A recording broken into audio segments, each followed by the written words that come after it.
Hello, future Grandmasters. This is day 11, Journey to World Chess Champion. Today, I'm going to be starting with answering some viewer questions to give you guys some insight into my daily routine. You guys have been asking questions, so we're starting from PSY Energy 1935 saying, what is your daily routine? How many hours of practice every day? So we can break down my schedule to 24 hours. So I would say about 8 hours of sleep, and then maybe I do a bit of reading before bed. I'm a bit slow to get out of bed. Also take some time to sleep. So let's just say 10 hours is like sleep and going to sleep and some nighttime reading.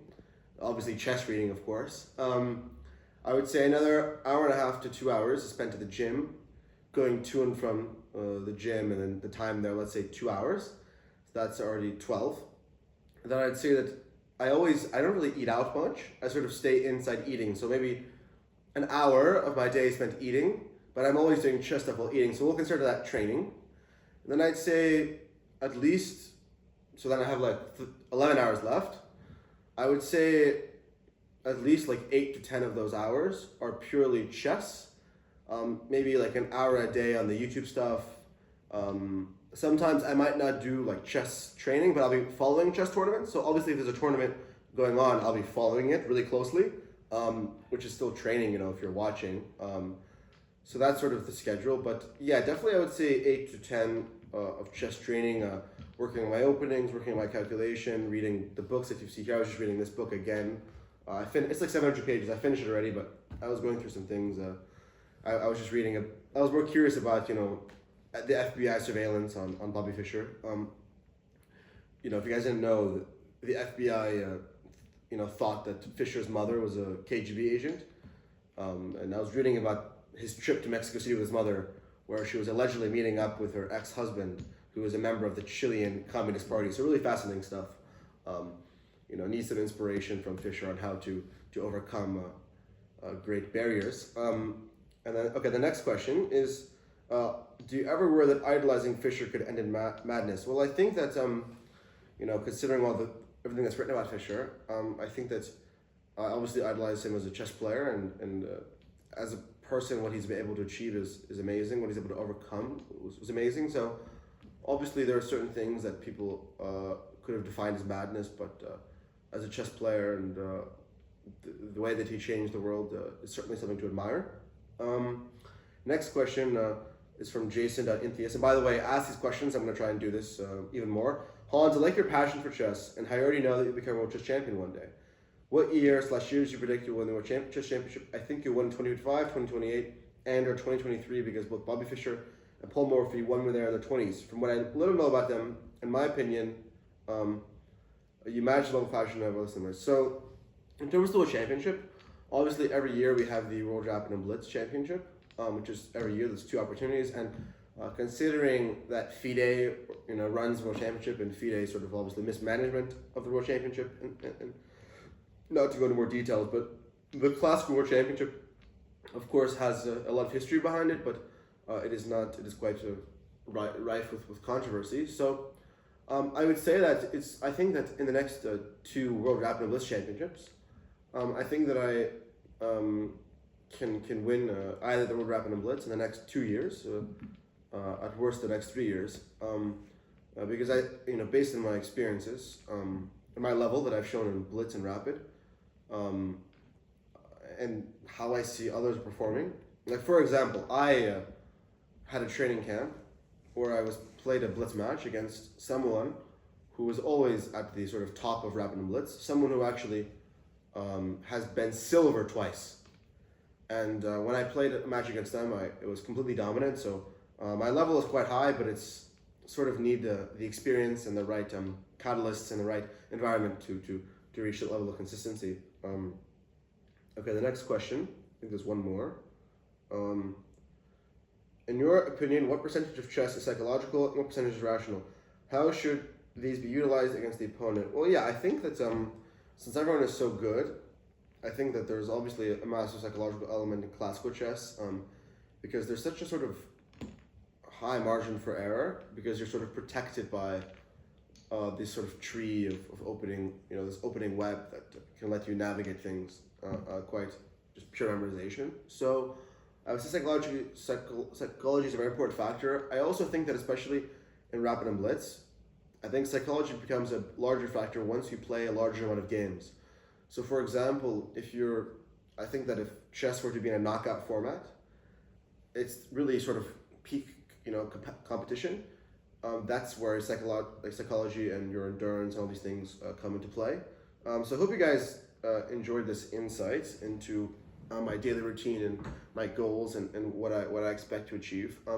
I think that as you guys will see, of course, I never victimize myself, but you could say that I have been a victim of some very ruthless attacks. And while to most people they would sort of just crumble and collapse, and they probably expected that would happen to me, it has invigorated me to such a level that my passion and my drive is something that is so strong that it's impossible to get rid of it. It's really just impossible.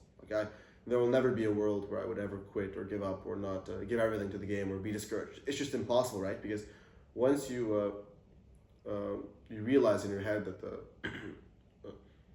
achieving something would be so meaningful, then there's nothing to stop you from achieving that. So to finish us off, we have the daily puzzle of the day.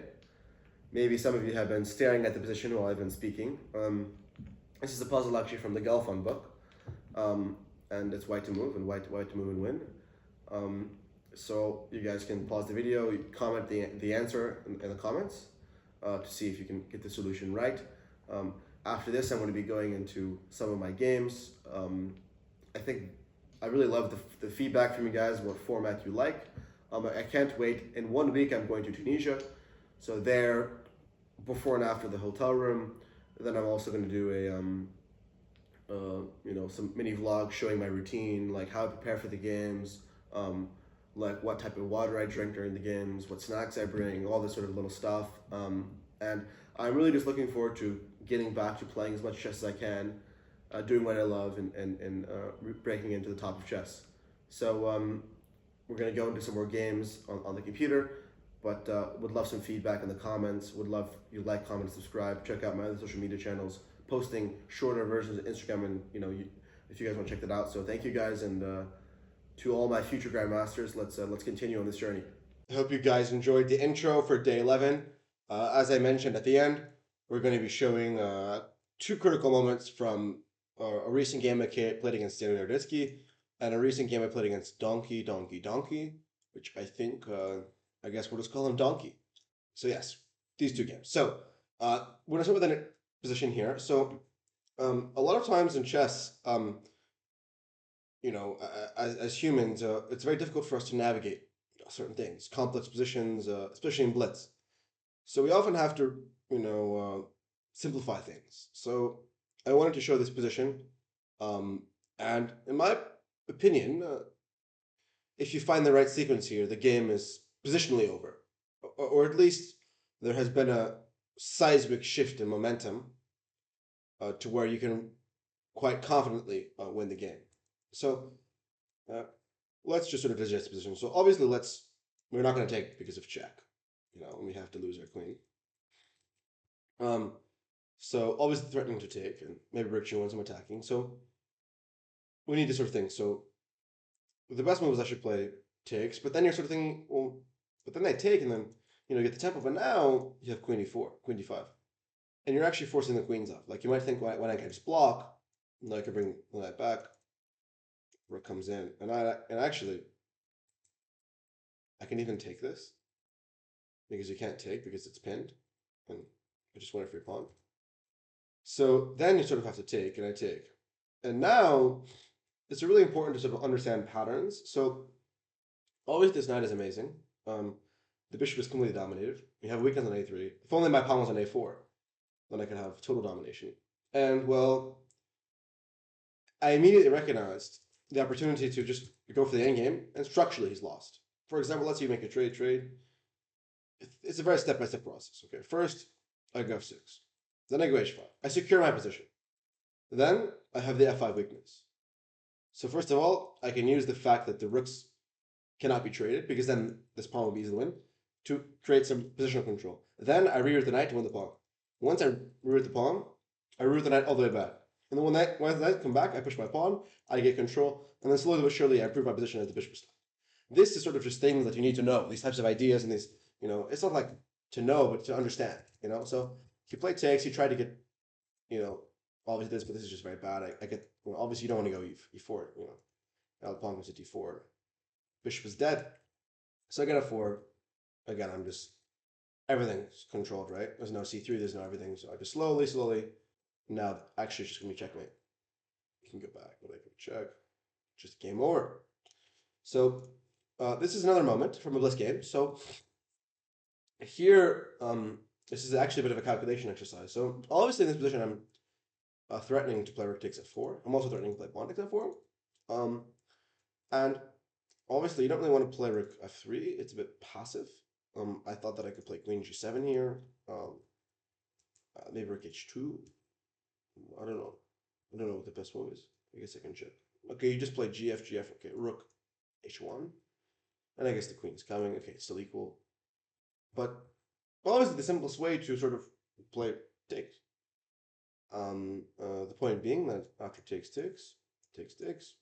king g6, you have an endgame with sort of equal pawn. After king h5, you have critical mode. Now, in this position, it's actually a very difficult position because obviously, when it comes to king and pawn endgames, every tempo matters. So here my opponent played g3, and they didn't realize that obviously now I go a5. So, okay, it's Zugzwang, he has to go here. And then in this position, I have the winning move, king to h6. The point being that obviously if you play g4, I take. Actually, no, sorry, I go up. The king is forced, I get take here. King moves over, I go here, and I eventually win this pawn. I don't know why this isn't winning. How is this a draw? Ah, sorry, yes. You go here and you get the side. See, even I can't explain. So obviously if you go here, then I go here. The point being that if you go here, I now go here. And if you go here, I get in. And the point is that if you get this position, if I get the king to g4, then the king is tied to the pawn. Then I go f4, I take, and I come in to bring the pawns. The king h6, he has no way to wait. He goes king g2. I go king g6, king f2. I go king h5, king f3, and here the game is just over. He goes king f2, I go king g4, king over, push, with the pawn. So this was a very nice endgame display. My opponent had to actually make a counterintuitive move to play just b4. The point being that, let's say now I play f4. For example, this, a4. So we sort of exhaust the tempos. Now I think you have to go g3. Yes, you have to go g3, which is difficult, right? Like if you go here and tick, now I'm breaking through. And if the king moves, I go in. So now you have to, or you can also go g3 immediately. Takes, you have the opposition, and I can't get a tempo. I go here, draw. Here, here and push. So you can't lose a tempo somehow. So he had to find this. But before b3, point is that let's say here, takes. Now I can go a5. And now I win the tempo. Like if you go here, I go b6. If you go here, I go b5. And no matter where you go, I push, it's your move. Here, I push, it's your move. So this is a very instructive moment, especially for beginner players, opposition and such. So I hope you guys enjoyed day 11, Trinity Roaches Champion. Can't wait for the next week in 1 week playing in Tunisia. Can't wait for all these tournaments. Can't wait to bring you guys all along. So like, comment, subscribe. Really, the support means everything to me. The sponsors that I might get from the YouTube channel is invaluable support to my career. And you guys are really doing, just watching the video and subscribing is so much support. So thank you guys, and I'll see you in the next one.